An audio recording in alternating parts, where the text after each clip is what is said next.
Welcome to the 2018 Great Ontario Yield Tour from August 13th to the 23rd with two final events, one in Eastern Ontario at John Jackman's Elevator in Winchester with our special guest speaker, Missy Bauer, B&M Consulting, chasing 300 bushel corn, and our final event in Western Ontario, Canada's Outdoor Farm Show in Woodstock with special guest speaker Chris Creek, Precision Planting, the foundation for higher yields.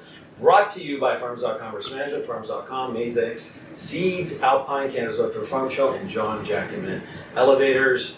And yours truly, the marketing man, Mo Agostino, and Greg Stewart, the corn grower from Maizex Seeds. All right. Hey, Mo, looking forward to this year. This is our third year for the Great Ontario Yield Tour. We take this 2-week period in August to assess yield estimates for corn and soybeans. And, you know, at the beginning I was a little skeptical. What do we really learn from going across the whole province, walking into, 1,000 different fields and measuring corn and soybean potential? But it has been interesting. When we think about, when we look at corn estimates, there really is an early phase to the season, a mid phase, and of course a late phase. That lines up with maybe ear count, kernel number, and then kernel size or weight. And when we're doing our yield estimates and we're thinking about, okay, so what's been the population? What sort of a planting season did we have? Did we get good ear count? And then we look at June, July weather. How did that impact number of rows around on the cob? How long is the ear in terms of total kernel count? And then the last phase, which has been the most difficult for us to estimate correctly, is what's that kernel size going to look like? So in 2016, we had some dry conditions. Kernel weight was still pretty good, and test weight was also pretty good. Last year, maybe because we got such a beautiful September, we ended up with pretty good kernel weight as well, even though test weights weren't as good, but we set a new record in terms of provincial corn yield. So we're intrigued looking at the estimates when we're out there in August.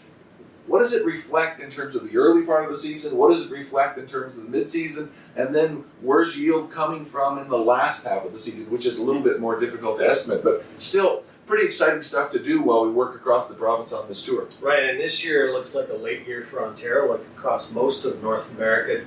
Do you remember the last time we were late and what impact that had on yields? Obviously, genetics have come a long way. Yeah, so that's an intriguing question. When we've had speakers speak in Ontario meetings this year, they've made the point that a fair bit of the yield advantage that we've seen, let's say in the last decade or so, is coming from the last half of the season as opposed to the front half. So that means kernel count or ear count, population, number of kernels on the cob are all still important. That's sort of what we do in the first half of the season. But it's interesting that our big yield improvements seem to be coming from the last half. So we see that in hybrids that can still flower early, or relatively early, but have good stay green. Grain fill right through the season more effectively than they ever used to. We see that in management. Fungicide applications that keep that plant filling the kernels longer into the season is adding pretty significant yield to the overall picture. So that's sort of intriguing to look at as we do yield estimates. Well, it's really going to look interesting this year as the growing season unfolds. Don't forget, if you want to volunteer for our tour, don't forget to sign up. We'd love to come and visit you on your farm. And as well, don't forget to watch all our photos and videos, our expert tip of the day videos at Farms Marketing, our main Twitter account.